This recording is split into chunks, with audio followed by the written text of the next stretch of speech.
108 कुटिया जो बन रही है, ब्यावला कुंज बन रहा है, ये कितनों का उद्धार का रास्ता तैयार हो रहा है।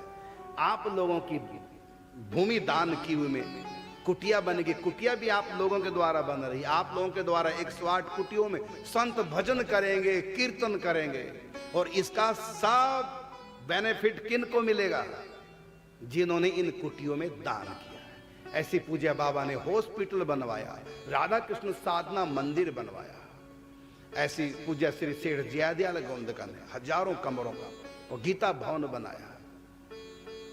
किस लिए? कि जितने भी लोग सहयोग देंगे सबके ऊपर उसका असर होगा। इसने तो कहा कलयुग में कि येन केन विधि देने से दान करें कल्याण। तो ये संत जो भजन करते हैं, इनका कुछ हिस्सा उन लोगों के पास भी जाता है जो इन संतों की सेवा करते हैं। तो इनका संतों का उद्धार होगा भक्ति भजन से, भावना से, और गृहस्थों का उद्धार होगा इनकी सेवा करने से। इसलिए गृहस्थों को, शरणागतों को इतना ज्यादा तपना नहीं पड़ता जितना संत तपते हैं। इसलिए आप ऐसा मत सोचो कि ये 64 माला के 3 राउंड संत कर रहे हैं, हम तो करते नहीं, कर सकते नहीं, हम 64 माला नहीं कर सकते, 64 माला के 3 राउंड कैसे करें, तो हमारा उद्धार कैसे होगा?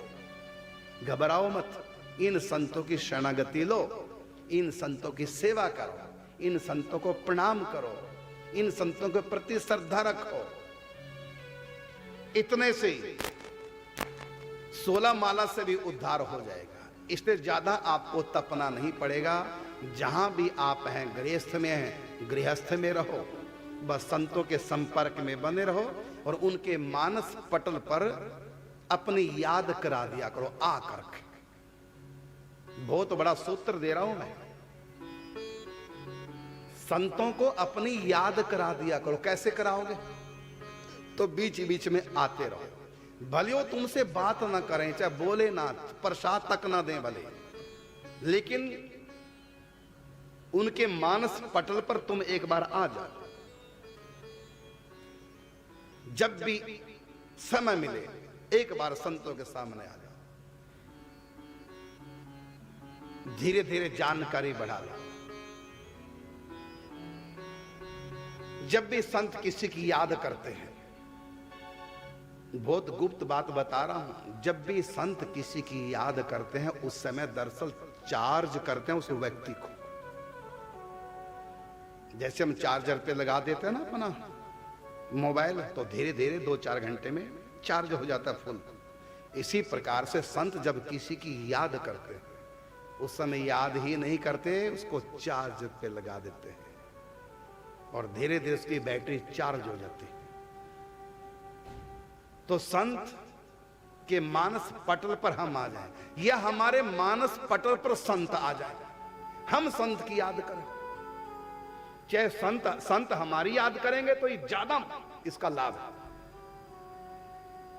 तो बार बार संतों के पास आते जाओ, उनको अपनी याद कराते जाओ और फिर संतों की याद करो।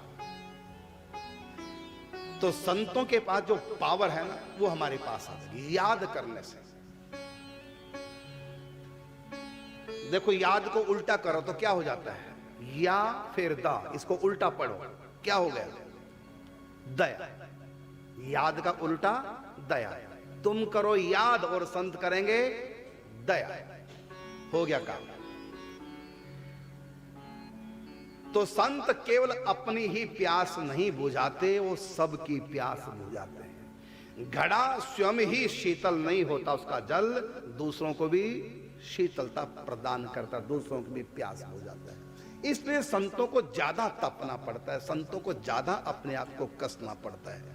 फिर उनको जो प्रेम रस का वो रसास्वादन करते हैं भगवान के, तो स्वयं ही रसास्वाद नहीं करते, बल्कि उनके कुछ छींटे उन भक्तों पर भी पड़ते हैं जो उनकी शरण में रह करके भजन करते हैं,